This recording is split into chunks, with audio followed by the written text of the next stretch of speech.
Good evening, folks. Today we're going to continue our lesson on standing waves. We're going to get a little bit more complex. Today, plan on doing a little bit more math. So I will tell you ahead of time it's going to be a little bit math heavy, but next class, plan on working more with concept as we ease our way into spring break. So we're going to start off with a little bit of review and just take that and go a little bit further than we did last time.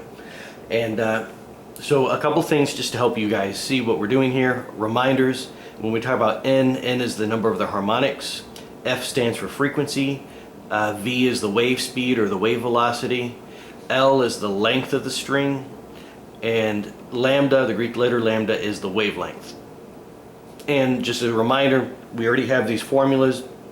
The first formula you were given was that the speed of the wave is the frequency of the wave times its wavelength. And we had discussed this other formula, which is the fundamental frequency, the very first harmonic. Any harmonic after that, third, fourth, fifth harmonic, will just be a multiple of that. So the third harmonic would be 3 times the fundamental frequency. We'll do some practice problems with that one as well. So going here, you've got the length of the string. This is what the string looks like when you are not doing anything to it, when you're not causing waves. Now as the waves go through, for this one, you could simply pluck the string, pull down, and the most basic wave that you could have would look like this, where it goes up. Draw that a little bit better. But then as it reflects back, it comes back down, and so what you essentially have, remember, with the first harmonic, which please remember that first harmonic is also called the fundamental, not the fundamental, that is called the fundamental frequency. And remember, what's happening here is that the wave, the string is actually moving up and down, up and down. So if we were to label, this is a node where it has no movement, this is a node where it has no movement, and this is an antinode where you have the maximum movement up and down. And so if we take a look at how long that is, again, this is a little bit of review from last time, we see that what you have here, if we follow this pattern, this is only the crest of the wave. What we're missing is the trough that we continue at. This is actually what a full wave looks like. When you look at this, we only have half the wave. And so what we can say is that the length of the string is only 1/2 of a wavelength. And you go on to the next one, and again you've got the crest and then the trough, and as this standing wave moves up and down, again you have a node, an antinode, a node right here, an antinode right there, and your last node. We can complete it by saying as it moves, it will go from here to here as it vibrates, and this antinode will go from here to here as it vibrates. And what you should start to see, this is actually an important fact, is that each antinode basically represents half of a wave. So here you had one antinode, 1/2 of a wave was the length of the string. Here we have 1/2 of a wave, 2/2 of waves. So the string length, its entire length, is filled up by 2/2 of a wavelength. And I know you're saying, well, why can't we just go ahead and write one wavelength? There's a reason. This is going to help us a little bit later when we have to do some substitutions to think about this is how many halves of a wavelength long the string is. The third harmonic has 1 antinode, 2 antinode, 3 antinodes. And so the length of the string, if we think about each antinode as a half of a wave, you have 1, 2, 3/2 of a waves. So the length of the string is 3/2 of a wavelength, or 1.5 wavelengths long. And then finally, I left this blank so we can kind of do this one together. For the fourth harmonic, you have a node at each end. And in one of your assignments, I'm going to ask you to go ahead and draw different harmonics. I thought it'd help to work this out together. And so what we need is, instead of 3, now we need 4 antinodes. And so I'm actually going to have to say, divide this into about here and here. And so for the fourth harmonic, I have 1, 2, 3, 4, 1, 2, 3. I think I did that a little bit wrong. I'm going to need 5 nodes. 1, 2, 3, 4, 5. Basically, general rule is the number of nodes is going to be one more than the harmonic. So if it's harmonic number 4, you're going to have 1, 2, 3, 4, 5 nodes. And then you just draw it like so. Here's 1 antinode, 2, 3, 4 antinodes for the fact that we have harmonic number 4. Go and complete the other side to represent the wave moving up and down. And so what we have here is 1, 2, 3, 4 halves, 4 antinodes, 4 halves of the wave. That's the length of the string, 4 halves of a wavelength. Now, we said that there was going to be a reason why we went ahead and expressed these in halves of wavelengths. And that is, if we rearrange this to solve for the wavelengths, if I want to say wavelength equals how long of the string, to move the half over I can multiply by 2, so 2 times the length. So wavelength here is twice the length of the string. You'd have to have twice this string length to have a whole wave. For this one's pretty easy. The length of the string is equal to a whole wavelength. I'm still going to write it in terms of 2 over 2. Later on you could ignore that. So 2 halves of wavelength for node number 2. I'm sorry, for harmonic number 2. For harmonic number 3, when you rearrange it to solve for the wavelength, you'd multiply by 2 so it would go on top, you divide by 3 so it goes on bottom when you move them over. So basically you invert the fraction and you have 2/3 of the length of the string is how long a wavelength is. And if you take a look at it, 1, 2, 3 halves, 2/3 of the string is how long it takes for a whole wave. And then finally down here, if we again rearrange, that will become that the wavelength is 4 halves the length of the string. In other words, twice as long. The string is twice as long as the wavelength. Now, the reason why we left these in halves, here's where it comes in. We wanted you to notice the pattern. And so what you see is 2 over 1, 2 over 2, 2 over 3. And I did write that wrong. I'm sure by now Jeffrey would have let me know that I made that mistake. So we have 2 on top every time, and then the number on bottom happens to match the number of the harmonic. So if we were to write this in general, what we would say is that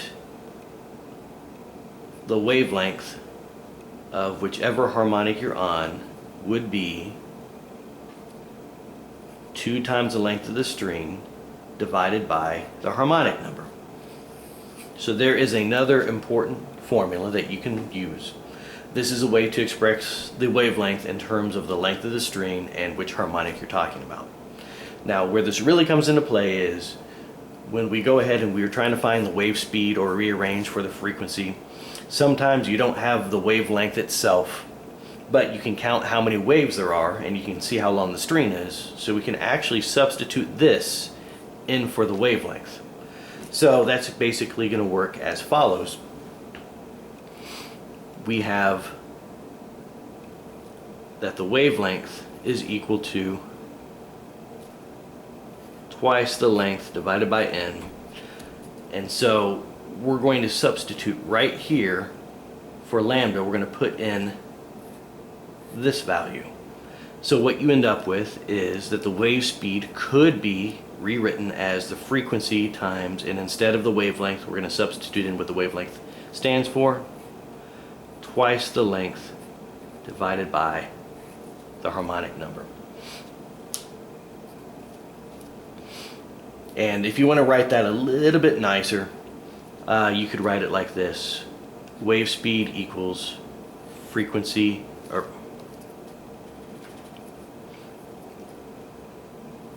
two times the frequency times the length of the string over n. And then from there it's pretty easy to go ahead and rearrange that. If I want to solve For the length, I have to divide by the frequency, and 2, put those on bottom. If this is on bottom, when I move it over, I put it on top.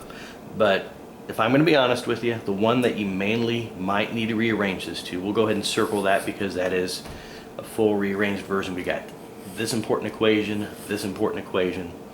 and that one.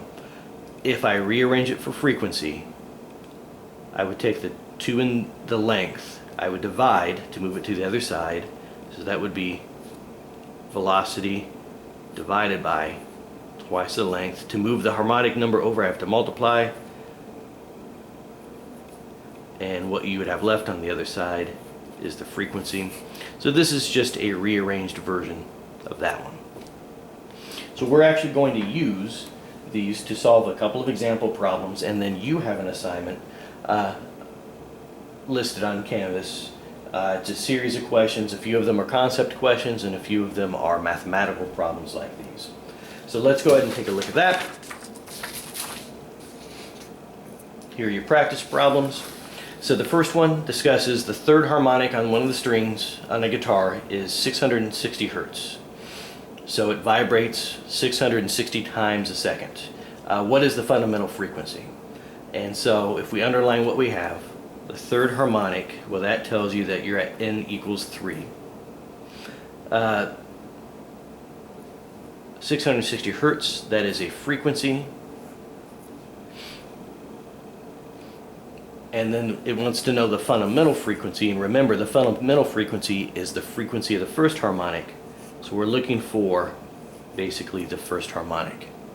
And if you take a look at these numbers, what we're looking at basically, if we go back to our important equations, we're looking for the frequency of a certain harmonic, or we have that, we have the harmonic, we want to know this. So we're going to be basically using that formula and rearranging. So we write down the basic formula. But since we're looking for the fundamental frequency, how do we get it by itself? We divide by the n to move it over. And so this formula becomes the fundamental frequency, harmonic frequency number 1, is the frequency of whichever harmonic you're at divided by the number of harmonics. And so plugging in your numbers, we're at harmonic number 3, so on bottom, that's that, and the frequency of harmonic number 3 would be 660 hertz. And so that one you can probably do in your heads, divide those numbers. What you have is 220 hertz. Or you could say 220 vibrations per second, 220 waves per second. Remember that hertz equals the number of events per second. Sorry for the handwriting, I'm at a bad angle right here as we record. How long, see that was example number 1, example number 2. How long is the wavelength of a 60 centimeter string that has a standing wave that shows 3 antinodes? Now, for this one, if you're talking about how many antinodes, a lot of times it's not a bad idea at all to go ahead and draw a picture of what we're talking about. So we have 3 antinodes. If we were to draw that, here's 1, here's 2, here's 3. Remember, each antinode is half of a wave, and you can complete it on the other side if you choose. So we've got 3 antinodes, that's this part. So that would basically tell us that we're at the third harmonic. A 60 centimeter long string, so the entire length of those is a length of 60 centimeters, that's L. And we want to know how long is the wavelength, so we were looking for lambda. Well, there's a few different ways you can solve this. You can just do it kind of logically.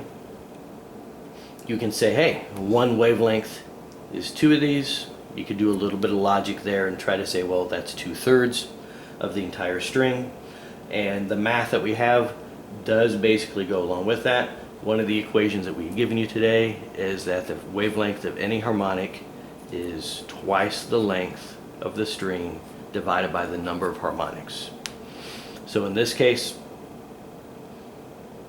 we've got 2 times 60 centimeters divided by the third harmonic, so that's 120 centimeters over 3, and when you solve that, what you come up with is 40 centimeters, so that would be the length of the wavelength.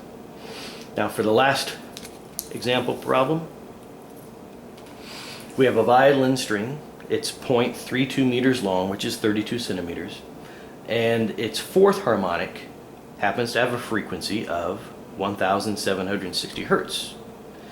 We want to know the speed of the sound wave in the violin string. So again, if you want, you can make the picture. Some people are going to benefit from the picture. Some people are going to go ahead and be able to do it on their own. It's whatever works best for you.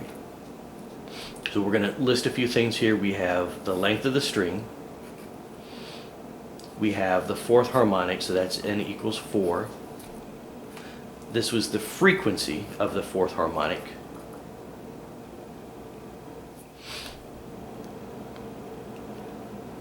And what are we looking for? We're looking for the speed, and that would be v. If we were to draw it, we'd have 1, 2, 3, 4. That's what it would look like. It would be 0.32 meters for 4 halves of a wave, or 2 waves long. And then we've got the frequency is 1760 hertz. And what we were looking for again is the speed. So this is using the biggest equation that we had talked about so far today. Again, taking a look at that, we substituted some numbers in here. So for this particular problem, we don't have to rearrange anything in here. It's already arranged the way that we need it. So we'll go ahead and write down the formula. The speed of the wave is the frequency times what we substituted in for the wavelength, which was twice the length divided by the harmonic number. And at that point, you're just plugging in your numbers.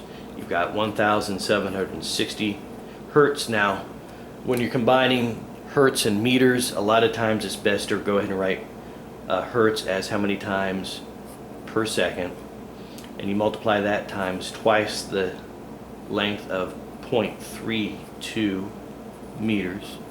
You divide by the fourth harmonic, and when you multiply all those numbers and divide by 4, the final answer that you come up with is 281.6 meters per second.